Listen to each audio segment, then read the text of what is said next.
5 पांडवों के साथ द्रौपदी ने कैसे मनाई होगी सुहागरात। महाभारत के बारे में सभी जानते हैं। महाभारत हिंदू धर्म का सबसे बड़ा ग्रंथ कहा जाता है।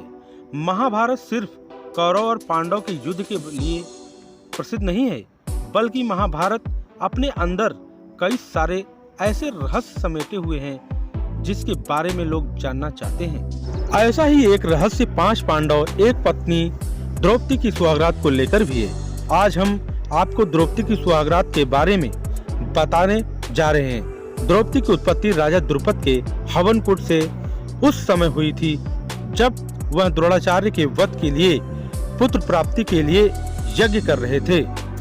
राजा द्रुपद ने अपनी पुत्री द्रौपदी की शादी के लिए स्वयंवर किया था, जिसमें अर्जुन ने स्वयंवर की शर्त पूरी करके द्रौपदी को अपनी पत्नी बनाया था। उसी समय 5 पांडव भाई अपनी पहचान छिपाकर अपनी मां कुंती के साथ ब्राह्मण वेश में रहा करते थे और भिक्षा मांगकर अपना जीवन यापन करते थे। अर्जुन पत्नी द्रौपदी को लेकर अपने घर पर आए हुए थे। उन्होंने दरवाजे पर खड़े होकर मां कुंती से कहा कि देखो, हम लोग आपके लिए क्या लेकर आए हैं। लेकिन काम में व्यस्त होने की वजह से मां कुंती ने बिना देखे ही कह दिया कि 5 भाई मिलकर उसका उपयोग करो। कुंती सहित 5 पांडव भाई बहुत ही सत्यवादी थे और अपनी मां के मुंह से निकली हुई हर बात को एक आदेश की तरह पालन करते थे और वो उसे अपनी धर्म समझते थे। और इस तरह से अपनी मां की ये बात सुनकर गहरी सोच में पड़ गए। उसके बाद जब कुंती ने द्रौपदी को देखा तो वो भी आश्चर्य में पड़ गई। तभी मां कुंती ने अपने पुत्र युधिष्ठिर से कहा कि कोई ऐसा रास्ता निकालो जिससे द्रौपदी के साथ कोई अनर्थ न हो और हमारी मुंह से निकली बात भी झूठी साबित न हो। लेकिन जब किसी भी तरह से इस समस्या का रास्ता नहीं निकल सका तो राजा द्रुपद भी काफी परेशान हो गए और उन्होंने भगवान श्री कृष्ण और महर्षि व्यास जी से कहा कि धर्म के विपरीत किसी स्त्री से 5 पति की बात तो नहीं हो सकती। तब महर्षि व्यास बताते हैं कि द्रौपदी को पूर्व जन्म में ही भगवान शंकर से ऐसा ही वरदान मिला हुआ था और इस तरह से द्रुपद अपनी बेटी को 5 पांडव से शादी कर देते हैं। इस तरह कुंती की एक एक करके 5 पांडव से शादी कर दी गई।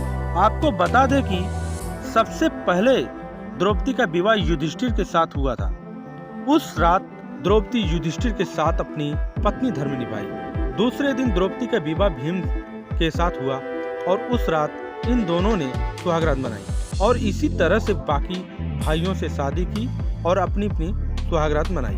आप सोच रहे होंगे कि द्रौपदी ने अपने 5 पतियों के साथ कैसे अपनी पत्नी धर्म को निभाई, तो हम आपको बता दें, इसके पीछे भगवान शिव का वरदान था। भगवान शिव जानते थे कि कोई भी स्त्री 5 पतियों के साथ कैसे अपनी पत्नी धर्म निभा सकती है। इसी तरह उन्होंने द्रौपदी को यह वरदान दिया था कि वह प्रतिदिन कन्या भाव को प्राप्त हो जाया करेगी और इसी तरह से द्रौपदी ने अपनी पत्नी धर्म को निभाया। इस तरह द्रौपदी ने एक एक करके अपनी पत्नी धर्म को मनाया। लेकिन क्या आप जानते हैं द्रौपदी सबसे ज्यादा प्यार किससे करती थी? नहीं तो चलिए आपको बताते हैं। द्रौपदी सबसे ज्यादा प्यार अर्जुन से करती थी। नमस्कार दोस्तों, आशा करता हूँ कि ये स्टोरी आप लोगों को अच्छी लगी होगी।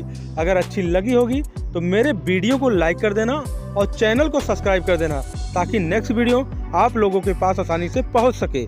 तो मिलते हैं दोस्तों किसी नेक्स्ट वीडियो में, तब तक के लिए धन्यवाद। जय माता दी।